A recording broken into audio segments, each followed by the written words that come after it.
Just waiting for this to say that we're streaming. Yo, what up? I think we're live. This is something new I'm gonna try out. So basically what it is I got some stuff I want to talk to you guys about. Some stuff to get off my chest, alright? So today's episode is about stuff that they don't teach you at school. Alright? So you know, I went on this field trip with some of my students last week, and it was a pretty long trip. It took like 3 hours to get there and like about 2 hours to get back. So we had a lot of time to just kind of hang out. And you know, there was some stuff that I you know, I'm a 7th grade science teacher, first of all, and you know, most of the time I spend the day talking about science. You know, I have a lesson plan, and I deliver that lesson plan to my students, right? But on this field trip, we were just kind of chilling, and my kids, one of my kids was asking me. The conversation started going about like sports and you know, what kind of jobs they wanted to do and all these different things, and I realized something. And the thing I realized was like, yo, like none of these kids really know what it is, like what the real world's like. And the reason why that is we don't teach them anything of value at school. I mean, we teach them like, you know, math and science and history and how to read and you know, things like that, but they don't actually learn like about life at all, and there's no curriculum for. There isn't like a curriculum for you know, teaching them about life at all either. And you know, it got me thinking.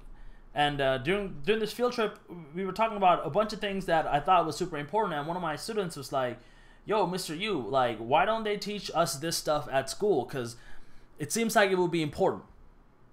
Right? So that got me thinking, like, damn, he's right. We don't teach students anything of value, you know, of like much value in school, especially in public school, especially, you know, at a middle school, high school level. There's really nothing that we give them that will like allow them to have, you know, happier, healthier, you know, richer, more fulfilled lives. And that's kind of what I want to talk to you guys about today. There's 4 things that I want to talk to you guys about today, and those 4 things are: number 1, let me see if I can share the screen with you guys.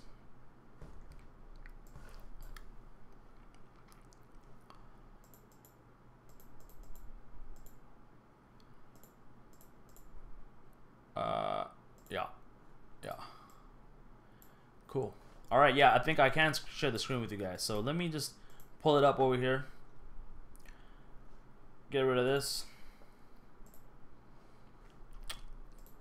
There you go. All right, so there's 4 things I really want to share with you guys, and let me just move this a bit more so I'll be more in the video here. Can we get an 800 by 600? No, it's too much. How about? Yeah, that's good. That's good. Okay. There you go. All right, so there's 4 things I really want to talk to you guys about today. The 4 things in life that you really need to figure out is, the first thing is like wealth, right? This is not my idea. This comes from Benjamin Franklin, and this dude says you got to figure out wealth, then you got to figure out your health, then your relationships, and the last thing is happiness. By the way, that's the reason why we have, you know, in America, the right to liberty, the pursuit of liberty, and happiness and all that stuff. It came from this Benjamin Franklin's idea. All right, so there's these 4 things, right? So let's talk about each of these real quick. And if this is not your thing, right? Like if this kind of video is not your thing, then like go watch a different video, because this is something that I want to talk about, and I think it's important to talk about. So, and it's my channel, so that's what I'm gonna do. All right. And if you do find it interesting, I'll make more of these. All right. So check this out. Wealth, right? There's nothing at school that we teach about how to get wealth. Wealth is like money, right? How to like manage money, like what money is, like how to handle it, like what to do with it when you have it, what to do when you don't have it. Basically, we just tell them go to college, and then get a job, and then you will be happy and you'll have money. Well, this is exactly wrong. Like, I mean, going to college is cool, getting a job is cool, but it doesn't necessarily lead to happiness. It doesn't necessarily lead to you understanding how this thing works, how, you know, understanding how money works. There's a lot of traps that get like pulled over people that go to college. First of all, when you go to college, it's like the only debt that, like, you know, when debt is when you borrow money, right? So college debt or educational debt is the only debt that you cannot bankrupt. So if you start a business, if you do something crazy in America, you can actually declare bankruptcy, which means that you don't have money to, you know, pay back all the loans that you owe, and you know, the government will legally say, okay, cool, you don't have to pay it anymore. And you can do this with pretty much any kind of loans. If you get a house, if you get a business, if you get a car, if you you know, God forbid, you get in an accident and you really hurt someone, they can sue you, and then even if they sue you, you can actually declare bankruptcy, and you do not have to pay that debt anymore. It's basically, you do not have to pay it anymore. But there is one thing that that the law protects: college loans or educational loans. You cannot bankrupt. This is the only type of loan that you will have to pay no matter what. No matter if you can't find a job, no matter if you don't have a business, no matter what happens, you still have to pay this loan. If you don't pay off this loan, what's going to happen is anytime that you get money, the government is going to take a little part of it because you owe a college, a university, a bank some money because you wanted to go to college. All right? That's the first thing. That's the first trap. The trap of college is like, you got to pay money in order to go, but then most likely you're not going to get a job that will give you, you know, the degree from that you can use, right? I mean, the degree that you get, you'll probably not be able to use, so you're most likely not going to be able to use that degree to pay off this loan, right? So basically what happens is, unless you're going into science or math or engineering or computer science, the degree that you get from this college is going to be really overpriced, and you're not going to be able to pay it back once you get out. So you have this like huge burden in life, and you start off with a debt that you cannot get rid of, even if you declare bankruptcy. Even if you get sick, even if you can't work anymore, you cannot get rid of this loan. All right, that's the first trap. The second thing is, college used to mean that you can get a job, right? College used to mean that you go through college and then you end up with a good paying job that'll kind of help you with your life. But that's not what's happening anymore.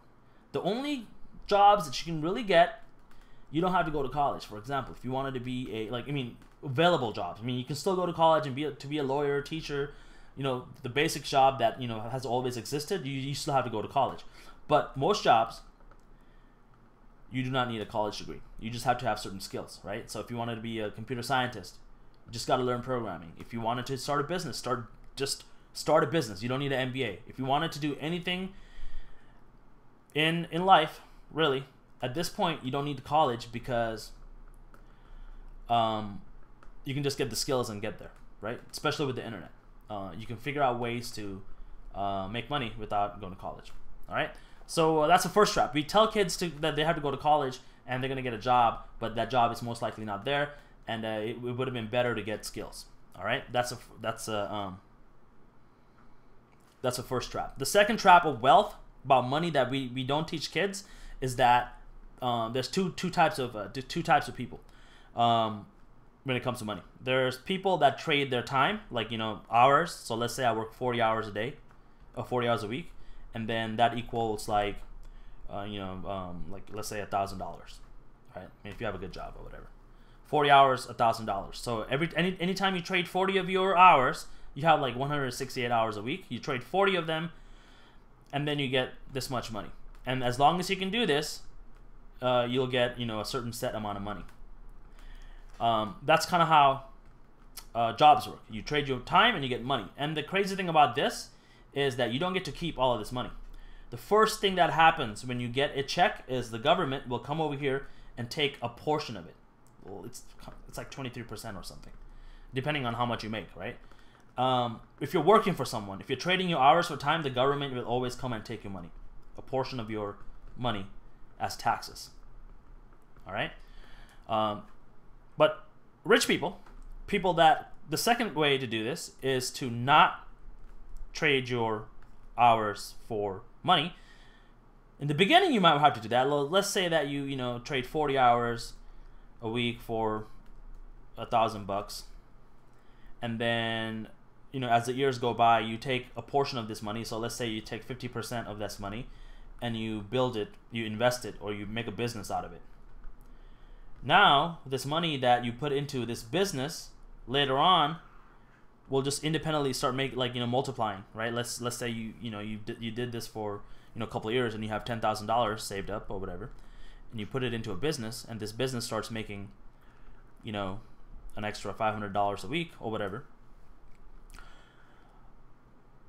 You don't have to actually pay taxes on this first. The first thing that happens is you get to say, hey, I put all this other money into my business this year, so you get to what's called a tax deductible. You get to deduct all the expenses that went into making this $500, and you get to deduct it because you own a business, and you're no longer trading hours for time.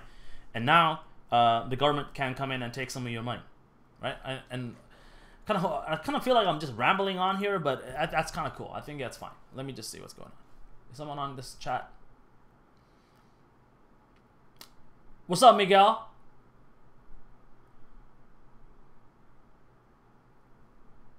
Try hard, Mr. U. Who's this? Okay, whatever. I'm gonna keep going. What am I doing here? Okay, so all right. So that's the first couple of things about this money thing that most students don't really understand, right? So there's a couple ways to make money. The first one is to trade your hours for cash. The second way to do it is to make businesses or investments, and then you turn that into cash.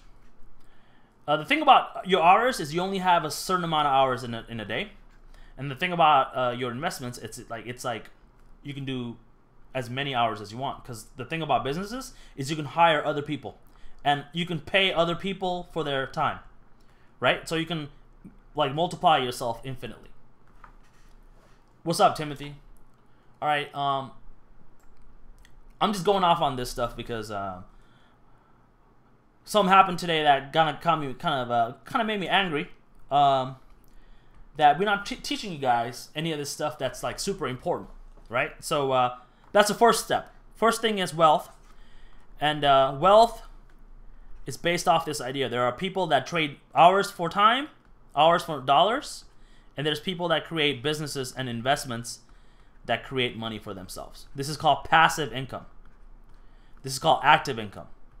Active income is when you actually have to do stuff to get money. Passive income is when you invest your time and your money, and later on, that time and money that was invested gives you more money.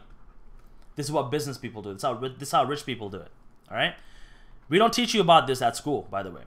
And another thing that's crazy, another thing that's super crazy, is that we don't teach you guys about debt.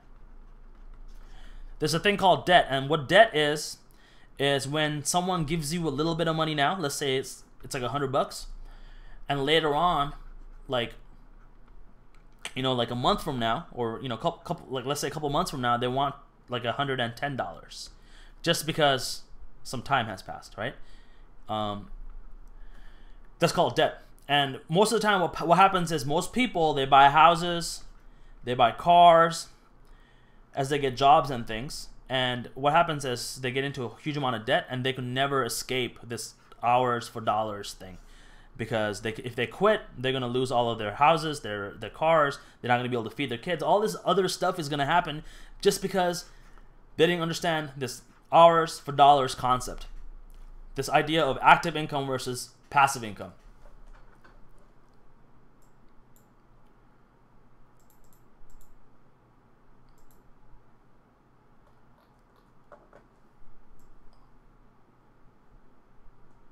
All right, I'm looking at the chat here. I don't know why I'm doing it, but yeah, there's a. All right, so we're gonna move on. All right, so that's the first thing, money. The second thing First thing is wealth. The second thing is health. All right. Here's the thing about health. No one at school teaches you about health. Now you're gonna probably take a class on health next year, right? Like when you go to like high school or in 7th or 8th grade, they're gonna make you take a health class. But everything that they're gonna be telling you in health class is gonna be like count your calories, right? They're gonna be telling you eat like 20 meals a day, 20 small meals a day. They're gonna be telling you as long as you do exercise, as long as you eat small meals, as long as you eat a few healthy snacks, as long as it says, the package says healthy on it, you're good to go, right? I mean, that's what the television, that's what pretty much everyone believes, right? They believe that as long as you do some of these things, that's what's going to be happening. But in actuality, the truth is, and this is from kind of stuff that I read and the things that I know to be true, is that you got to think of it as like how human beings has evolved throughout the ages, right? So we didn't just pop out like 200 years ago. We were evolving for hundreds and thousands of years, right? And we talked about this in our classes, but the hunter-gatherers or whatever, right? During this evolution, when we humans were evolving, we didn't have like hamburgers and like fries and all these different fast food restaurants everywhere we went. We had to actually go out and like hunt animals. We had to like go find food. We have to like do things to actually get food into our stomachs, right? And that didn't happen all the time. It like happened like maybe once or twice a day. And what happens is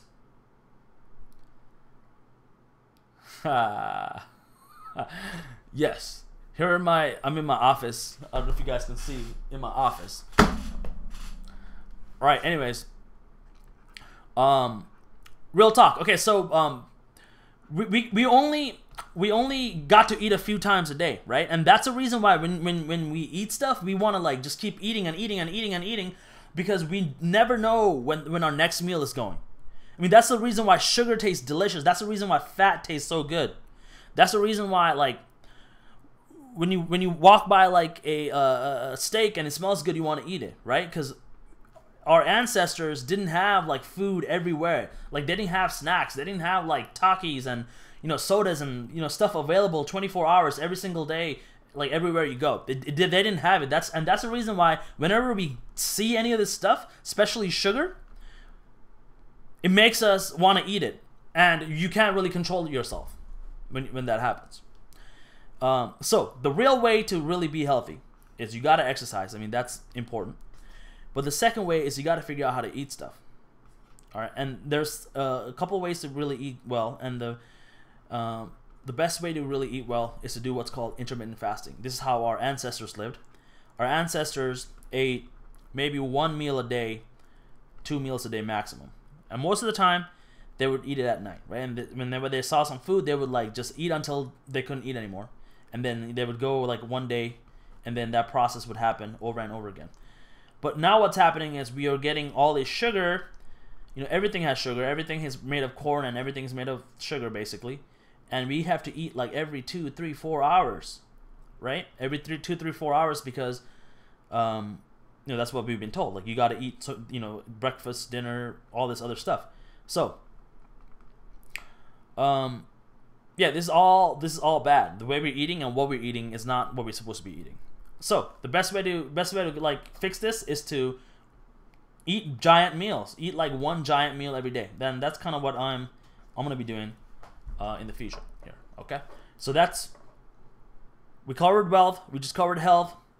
Oh, and by the way, diets, like this word diet, it doesn't work. Okay, you can't really do any diets. I mean, you can eat. I mean, the word diet means eating, right? But like some people are on like a low carb diet. Some people are like all these other types of diets. But the best way to do it is to like not go on a diet, but just eat. Just change the way you're eating. Eat until you can't eat anymore, and then don't eat for a day, right? And then your body will be able to process everything that it can absorb, and it'll like get rid of everything it can't absorb, and then yeah, that's kind of how you had to do it. But then an important thing when you're only eating one meal a day is you got to make sure that you're putting good fuel in your body. You can't just eat like, just sugar and chips and things like that. You got to really eat green things and like things our ancestors ate, things that things like dead animals and meat and like eggs and woolly mammoth and stuff like that. All right, so I know we can't get woolly mammoth anymore, but cows are pretty close to woolly mammoth. So let's just eat cows. All right, so that's kind of where we're going with health and wealth. All right. Next thing. Now, next thing is relationships. All right. Now, I don't really know how much about relationships that we should be teaching in schools, but I know we're not teaching enough. Basically, there are a couple of things that I think are like super important to know about relationships, right? First thing you got to know is like how to make friends, right? And how to make friends and like influence people. And that's a really great book, by the way. I'm gonna try to get it. I'll put it on the YouTube chat right here. All right, this book is amazing. You guys are gonna like it.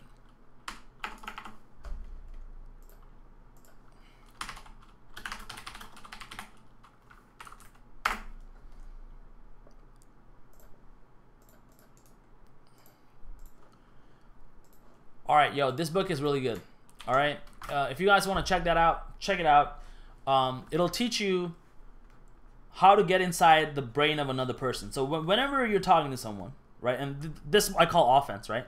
When you think about relationships, you got to play offense, and then you also got to play some defense. It's like a game.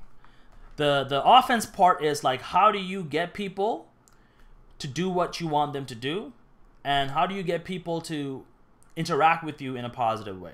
That's offense, right? Yeah, eat pigs, bro. Pigs are good to eat. Kevin, you better go read that. It's actually an audiobook, so you can just kind of chill and listen to it. Go play Fortnite and listen to it. All right. Okay, so there's offense and there's defense, all right? So but when you're doing offense in relationships, basically you're trying to like, okay, so back in the days, so let's go back to the evolutionary times, right? So back in the days, you guys, people lived in like groups of hunter-gatherers, and this is a spear, okay? Groups of like, around 300, like 150 to 300 people, all right? And the reason why we have such big brains, that's a brain, okay? The reason why we have such big brains, scientists believe, is because we needed to figure out ways to communicate with these, 150 to 300 people and try to get them to do what we want them to do. It was basically like we had to figure out how to manipulate these people in order to, for us to get materials and survive and do a bunch of other stuff, right? So offense is getting other people to like you and cooperate with you to do some goals. It could be like, sports, or it could be doing a business. It could be like doing a project, whatever it might be, right? Offense is getting these people to cooperate with you. Kevin, you play Fortnite. I know you do. All right, anyways. So offense is that, right? You want to get all these people to like help you out. But so the first thing you got to do is you got to figure out how to get them to like you, right? How to get them to want to listen to you. How to get them to do what you want them to do instead of doing something other people want them to do, right? And this stuff applies to the modern times too. Anyways, so that's offense. And then this book that I just put up right here, How to Make Friends and Influence People, will help you do that. And then the reason why we have a big brain, I want to go back to that, is because we need to do this thing called empathy. And this is a unique ability that humans have that other like animals and most animals don't have, is this ability to figure out what other people are thinking by their actions. So we can go into the mind of another person. If I said something to a person, I can figure out what that person is going to react based on how I believe what their mind's going to do. And this is called empathy. This is a thing that, this is the reason why we have such a huge brain. So this book if you read it, I mean, this is the very basic version of the book. I mean, there's thousands of books written on this, and some of you guys, I can't teach you all this stuff because there's not enough time. But there's thousands of books like that's written about the psychology of understanding other people. All right, and the cool thing is, once you start understanding other people, you can kind of start understanding yourself. It's a pretty cool thing. So, anyways, so the first thing is the offense part of relationships is developing empathy. So once you develop empathy, you can pretty much convince people to follow you, convince people to help you, convince people to help themselves, sell things to people, sell ideas to people, get people to behave in ways that you want them to behave. Once you understand, how to do this empathy thing, and this book will kind of teach you how to develop friendships, how to get people to listen to what you want them to do, and things like that. All right. All right, so that's offense, but the offense is not good enough. Getting people to like you and listen to what you want them to do is not good enough. The defense part comes in because other people will want to do the same thing to you, right? So this defense part comes in when this other people will want to manipulate you into doing what they want you to do, right? It could be your teachers, it could be your friends, it could be anything, it could be positive or it could be negative. So you got to figure out ways to build some defenses around your brain to where you can recognize when people are trying to influence you. You can recognize when commercials, advertisements, video games, YouTubers, society in general will be, trying to get you to do things that are not benefiting you but benefiting them, like getting into debt or getting a job or trading your hours for time or doing all these other things that's not going to be benefiting you but benefiting them. All right. And some books that you can read, I'm not going to recommend any books on this because there are some bad books that if you read it you can really I'm going to leave it there because there's some books that I don't want you to see. All right. But some things that you can do is you can actually build boundaries around what you will allow people to do, right? So, most of the time you don't. Most people don't actually have boundaries. They'll allow anyone to do anything to them, right? So, for example, one of my boundaries is that I don't let anyone treat me in a way that I would not treat them, right? So I always treat people the way I want to be treated, and then if someone's not doing that to me, then I don't interact with them, and I make sure that they know that, hey, this is not cool, this is my boundary, right? And if someone crosses that boundary, all you got to do is say, hey, this is my boundary, please don't cross it, and then let them know. And if they do it, more than even after you told them don't cross my boundary, then you can either not interact with them or basically don't interact with them anymore. And you just let them know, hey, I'm not going to interact with you if you keep doing this. And then if they keep doing it, then you don't interact with them and you just kind of run away. Or you just go away. All right. I think I'm going to take the stream down soon because a bunch of this stuff is kind of crazy. All right. So that's health and wealth. So you got health, wealth, relationships, and the last thing is happiness. We don't teach kids how to be happy. We don't teach students what happiness is. And happiness is something I haven't even figured out yet. I have some ideas how to get happiness, but I think once you get your health, wealth, and relationships to a certain level, right? You have like a pyramid, right? It's not like an Illuminati pyramid. It's just like a regular pyramid. Once you get your health, wealth, and your relationships up to a certain level, your happiness will just, get up there. And once you start having money, once you have good relationships, once you have, good health, you're eating good, you're, exercising, doing all these other things, you will start seeing all the other possibilities for your life. And then you'll start implementing certain things in your life that'll make you happy, right? It could be like starting a business, or like it could be following your passions in life, whatever it is, what, like, I don't know, playing video games, whatever makes you happy, you'll be able to do more of that because you'll have money, you'll have your health, and you'll have good relationships around you to kind of achieve that stuff. All right, that's the end of this video. I hope you guys liked it, even if you didn't. It's cool. I'll talk to you guys next time. I'm gonna take this video down. Bye bye.